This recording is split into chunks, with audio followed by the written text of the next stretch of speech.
Que Dios le bendiga, espero se encuentre muy bien y gracias por visitar la página de la Iglesia Evangélica Bautista Turó de la Peira aquí en esta plataforma de YouTube. Continuamos con esta serie de estudio que le hemos denominado, pues tal como Sociedades Bíblicas lo tiene escrito, la armadura de Dios.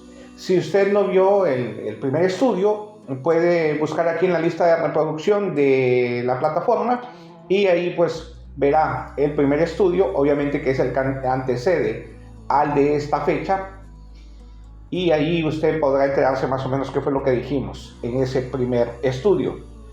Nuestro versículo o capítulo a estudiar se encuentra en la carta a los Efesios, carta que se le atribuye al apóstol Pablo, en el capítulo 6, y vamos a estar estudiando de los versos del 10 al 20, pero no lo vamos a estudiar todos en un solo día, sino que vamos a ir por partes para que podamos entender a qué se refería Pablo cuando hablaba acerca de la armadura de Dios.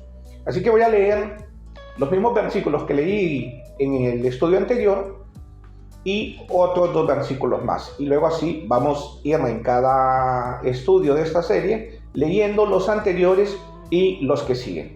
El versículo 10 dice: por lo demás, hermanos míos, fortalezcanse en nuestro Señor y en la grandeza de su poder, y vístanse de toda la armadura de Dios, para que sean capaces de estar firmes ante la estratagema del adversario, porque su lucha no es contra carne ni sangre, sino contra principados, contra gobernantes, contra los poseedores de este mundo de tinieblas y contra el espíritu maligno que está bajo los cielos. Por esa causa, vístanse de toda la armadura de Dios para que puedan resistir al maligno y, estando preparados en todo, puedan permanecer firmes.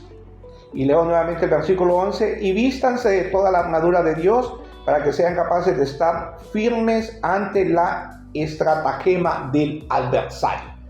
Esta palabra estratagema hoy la conocemos como estrategia, y esta es aquella planeación que hacen los oficiales de alto rango encargados de los asuntos de la guerra. Es decir, cuando un país y otro están en guerra, sus oficiales permanentemente, durando esa guerra, sus oficiales están reunidos en un cuarto de emergencia o en un cuartel de emergencia, y ahí están planificando la estrategia que van a usar en contra del enemigo, ya sea de manera defensiva o en una ofensiva. Así que Pablo nos dice que debemos de estar firmes y no descuidarnos ante los estratagemas o las estratagemas de nuestro adversario, el diablo. Pablo aquí nos dice entonces que nuestro adversario, que el diablo, que Satanás, como usted le quiera llamar, el enemigo de nuestras almas, él tiene una estrategia para usar en contra del creyente. Una estrategia que se dio a conocer en los albores de la humanidad, cuando él persuadió a Adán y a Eva para que desobedecieran la palabra de Dios y comieran del fruto que en Génesis se nos dice era el fruto que Dios le había dicho, del cual no podían comer. ¿Y cuál fue esa estrategia? Simple y sencillamente hacerlos dudar de que Dios había dicho lo que había dicho. Él les hace creer que Dios es un mentiroso, cuando el mentiroso es Él. Pero les hace creer que Dios no les está diciendo toda la verdad. Y cuando usted no dice toda la verdad, sino que solo parte de la verdad, entonces usted es un mentiroso. Por eso decimos que Satanás le hizo creer a Adán y Eva que Dios les estaba mintiendo, y les hizo creer entonces que Dios era un mentiroso. Vean que Satanás no se presenta y le dice: Adán, Eva, no, Dios no existe. ¿Cuál Dios? ¿Dónde está? Y si está, ¿por qué ustedes andan desnudos? ¿Por qué no les provee de vestuario? ¿Por qué no les provee de ropa? Porque nos preocupamos por eso, ¿no? Nos preocupamos hasta por el vestuario. No estoy diciendo que hay que andar desnudos, pero vea que la voluntad de Dios al principio era que se anduviéramos. Tampoco es que vamos a andar así. Obviamente, a menos que que nos falte un tornillo, haríamos eso.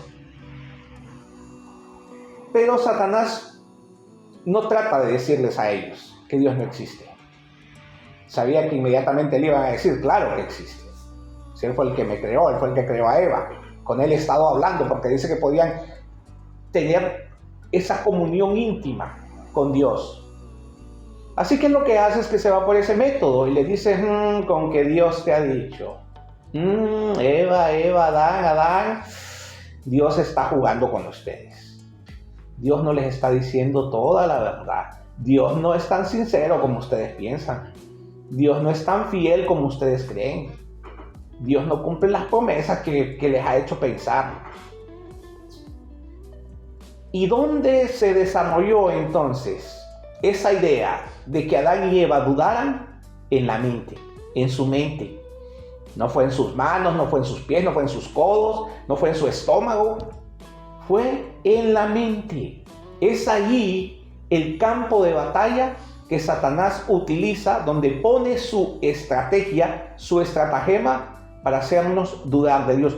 Por eso los creyentes debemos de tener cuidado en ver o analizar qué es aquello que estamos pensando, qué es aquello que está entrando a nuestra mente. Porque eso que entra a su mente es precisamente, la mente precisamente, lo que usted va a desarrollar. Todas esas acciones que nosotros cometemos no es que nacen de la noche a la mañana. Todas esas acciones se han venido cultivando en nuestra mente. Son una planta que se siembra, una semilla que se siembra y que luego se convierte en una planta, y que entre más le demos pensamiento, más le demos vuelo a ese pensamiento, esa planta más va a ir creciendo y va a comenzar a dar sus frutos. Si constantemente estamos pensando en el daño que nos hicieron, en la herida que nos provocaron. Vean que uno de los nombres que a Satanás se le da es Belcebú, el príncipe de las moscas. ¿Y qué pasa si yo en una herida que tengo, una herida física, si yo dejo que las moscas se paren en esa herida? ¿Qué va a suceder? Las moscas van a colocar sus larvas, sus huevecillos, y ahí se van a incubar y van a nacer gusanos de mosca. Entonces, cuando se le dice el príncipe de las moscas, Belcebú, eso es lo que él hace. Él anda buscando las heridas que hay en nuestro corazón para ahí colocar sus huevecillos. Obviamente no estoy hablando de manera literal, sino de la metáfora que se le da al nombre de Belcebú. Cuando pasamos lamentándonos por esas heridas que se nos hicieron en el pasado, esa herida no va a cicatrizar y va a ir creciendo. Y de aquí nace el resentimiento, y del resentimiento viene la amargura. Entonces, aquel gusanito ha crecido, se ha convertido en una mosca que está en nuestro corazón, que lo está pudriendo,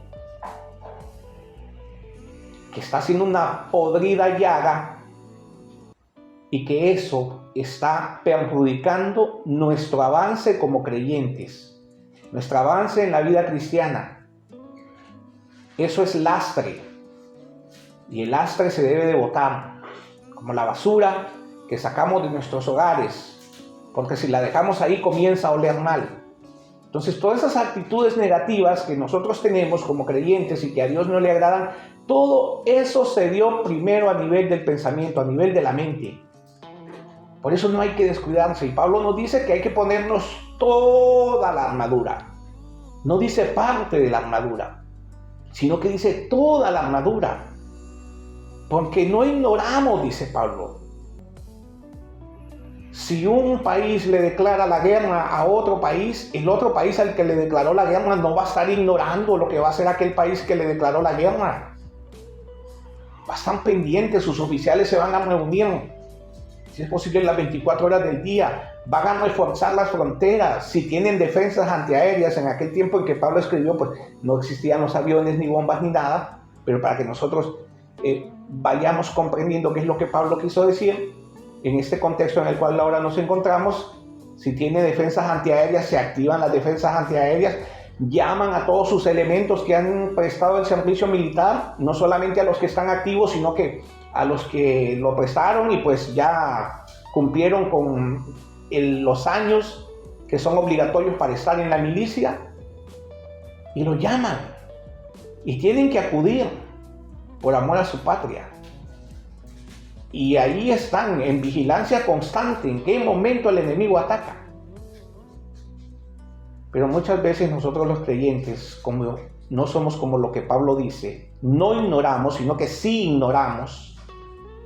Entonces pasamos desapercibidos, pasamos como que no hay nada, todo está tranquilo. ¿Para qué voy a leer la Biblia? ¿Para qué voy a orar? ¿Para qué me voy a congregar? ¿Para qué le voy a hablar a otros de Cristo? ¿Para qué me voy a alimentar de cosas que edifican mi vida? Si aquí todo está relax, aquí todo es color de rosa. Pero la palabra nos dice, hermanos, que es una lucha constante, y no es contra sangre ni carne. Satanás es un espíritu. Y por eso hay muchos creyentes que no logran avanzar, porque no renuevan su manera de pensar. Hay que renovar nuestra manera de pensar, y solo así vamos a poder obtener la victoria. Así que espero que usted no esté ignorando, en primer lugar, la palabra de Dios, lo que Dios nos dice acerca del enemigo, porque la única manera de conocer a nuestro enemigo es a través de la palabra de Dios. No va a salir en ninguna revista, no va a salir en ningún periódico, a menos que sean revistas y periódicos que estén enfocados y dedicados a lo que dice la palabra de Dios. No va a salir en Facebook, a menos que sea obviamente pues un perfil de Facebook que hable de la palabra de Dios, pero siendo sinceros, ¿cuántos perfiles de Facebook que hablan de la Biblia tenemos en contacto? ¿Cuántos canales de YouTube que hablan de la Biblia estamos suscritos a ellos? Si somos sinceros, creo que la mayoría de canales a los que estamos suscritos no hablan de la palabra de Dios. Pero si me equivoco, lo felicito. Gloria a Dios por su vida. Así que no nos descuidemos en esta lucha. Y cuidemos lo que está entrando a nuestra mente. Si usted está en un lugar donde andan muchas moscas, seguro que usted no va a abrir la boca para que las moscas entren a su boca. Así también, si usted no cuida lo que está entrando a su mente, es como que deje estar entrando moscas, basura a su mente. Y nuestra mente es como una computadora. La computadora puede ser lo mejor en computación, puede haber gastado millones y millones de euros o dólares para crear o construir esa computadora. Pero si yo a esa computadora o ordenador, como le dicen aquí, yo le meto basura, basura va a reproducir. Aunque hayan invertido millones y millones. Igual nuestra mente. Si metemos cosas a nuestra mente o permitimos que entren cosas que edifican nuestra vida, eso va a salir en nuestro comportamiento. Pero si es basura, la basura también va a salir. Que Dios le bendiga.